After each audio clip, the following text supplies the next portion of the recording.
LinkedIn presents.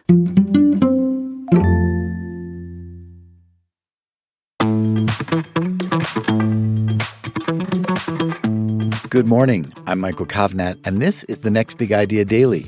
Quick masterclasses from the best new books written and read for you by the authors themselves. So, are you a good friend? You probably like to think you are, but that assumes we actually agree on what it means to be a good friend. Is it texting back promptly, showing up with soup when someone's sick? Is it pretending to like their new haircut? Or being brutally honest about some of their questionable choices? Well, in her new book, Bad Friend, How Women Revolutionized Modern Friendship, historian Tiffany Watt-Smith takes a closer look at how our expectations of friendship have been evolving over the centuries. But even in our fractured modern age, there are some timeless principles of platonic relationships that can help us all feel more connected. Tiffany shares her big ideas right after this quick break.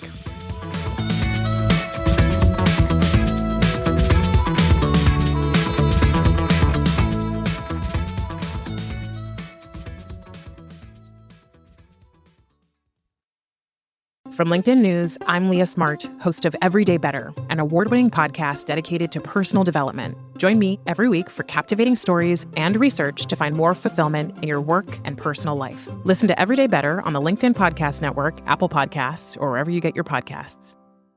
From LinkedIn News, I'm Jessie Hempel, host of the Hello Monday podcast. Start your week with the Hello Monday podcast. We'll navigate career pivots. We'll learn where happiness fits in. Listen to Hello Monday with me, Jessie Hempel, on the LinkedIn Podcast Network or wherever you get your podcasts. Hi, I'm Tiffany Watt-Smith. I'm a writer and historian of emotions, and I'm going to share 5 key insights from my latest book, Bad Friend, How Women Revolutionized Modern Friendship. It's time to re-examine our expectations of friendship. In my early 30s, I had a catastrophic breakdown in my relationship with my best friend. It's common to lose confidence after something like this, but I was also at an age where all my friendships felt like they were drifting and dwindling as people became busy and moved away and got preoccupied with raising families or with their jobs.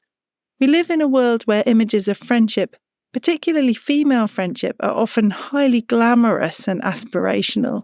So when I compared my own friendship with those I saw on TV or in the adverts, I began to wonder, did I lack the courage that friendship took? Was I a bad friend? I'm a historian of emotions, and I study the cultural narratives that act on our most intimate worlds. It took me 10 years, but eventually I started to ask myself, how had I learned what friendship ought to be, and that I was falling short?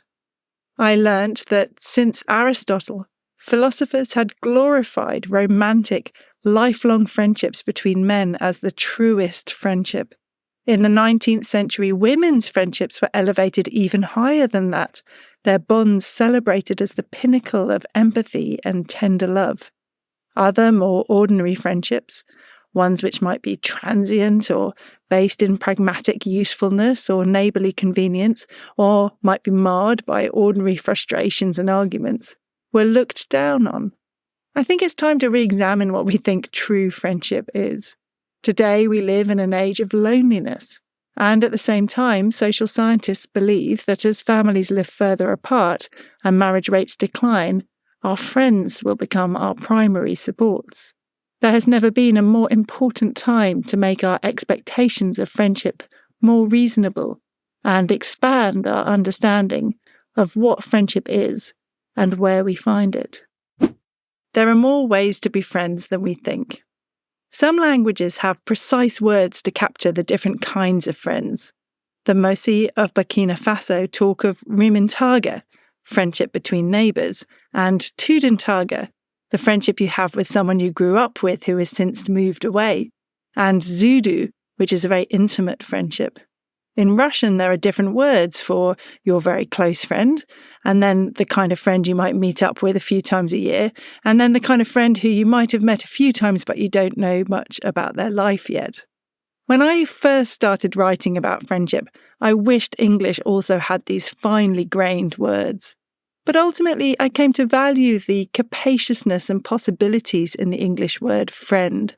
I like, for example, the fact that in the 18th century, a person's friends might include their distant cousins, neighbours, even benefactors and employers. Today, in the contemporary West, we tend to see friendship as an emotional bond. A friend is someone we choose, with whom we can be ourselves, free from instrumentalism. But not all cultures see friendship in quite the same way. For example, when anthropologists interviewed Ghanaians and asked them to define friendship, their respondents emphasized that friends should help one another. When they asked Americans the same question, the answers emphasized emotion. I can cry in front of a friend, one said. If you have ever asked yourself what a friendship is, the answer is that there isn't really a simple definition. There are infinite ways to be a friend. Each friendship is completely singular and has to be invented for itself. Trust is essential to friendship, and you can build it if you know how. During my research for Bad Friend, which included interviewing many women about their friendships, as well as scouring archives, letters, and diaries, one word came up again and again: trust. For some people, trust meant being able to share secrets without fearing they would become gossip. For others, it meant believing you could rely on your friend to listen without judgment. And for others, trusting a friend meant knowing they were reliable and would show up when they said they would. It is a revelation to know just how easily friendships are lost by flakiness. The word trust comes from the Middle English tryst. In the English Middle Ages, when villagers wanted to catch rabbits, they would split into two groups. One would drive the game from the undergrowth, while the rest would stand by to catch the animals and kill them. If you were a catcher, you were said to be standing tryst. Nowadays, a tryst refers to a rendezvous between lovers. But looking back at that history, it's clear that while trust can be about secret pacts, it is also about our need to rely on one another. One pattern I saw in my research was that many trusting friendships began with exchanging small acts of care. These might be small physical gifts or thoughtful gestures, or acts of noticing or practical help. When they are reciprocated, a feeling of togetherness emerges that becomes the basis of a trusting relationship. So when I want to make a connection with someone, I think, what can I offer them? What gifts, however small, can I give? And it always surprises me how quickly connection and trust follows. We might be signing friendship contracts in the future.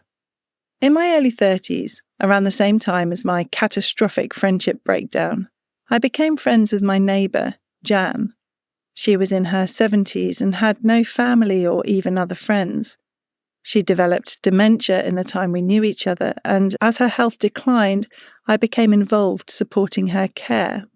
One day, on a form from her social worker, I saw my name in the box marked next of kin.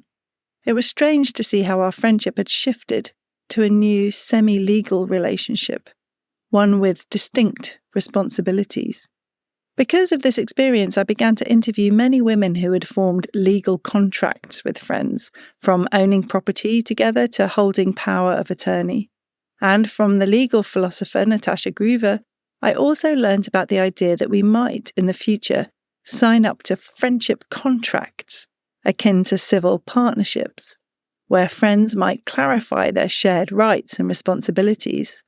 Such pacts are about social justice for those for whom friendship, rather than romantic or biological bonds, are their primary support, and they ensure that they are not discriminated against, for instance when accessing employers' carers leave or making insurance claim. We tend to see friendship as voluntary, so the idea of a friendship contract or friendship pact seems counterintuitive. But friendship contracts have existed at many times in history.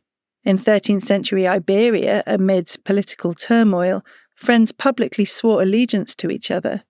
In 17th century France, friends could go before a notary, enter an effraiement, pledging to share one bread, one wine, one purse. In some cultures, friend contracts still exist.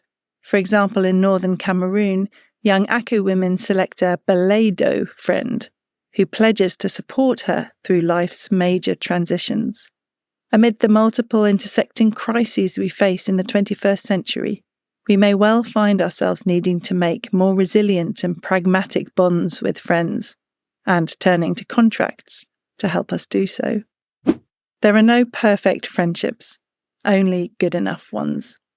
Among the people I interviewed about their friendships was a woman who lived in a co-housing community, the kind of place where people are endlessly negotiating their expectations of and relationships with one another. She described her relationships with other people in her community as good enough friendships. Not perfect, not terrible or toxic, just ordinary. The history of friendship is littered with evocations of perfect friendships and their opposites. From Aristotle and Seneca, who claimed that ideal friendships were soulmates, to the Renaissance scholar Montaigne, who said his friendship with La Boétie was so rare and mysterious that such a bond could come round but once in a generation. It's easy to get swept up in the rhetoric, just as today when we see glamorized images of besties or bromances, it can be easy to feel just a little envious. In fact, Montaigne and La Boétie only knew each other for around 4 years, and their friendship was mostly conducted by letter, untroubled by the realities of living together or arguing over love or money.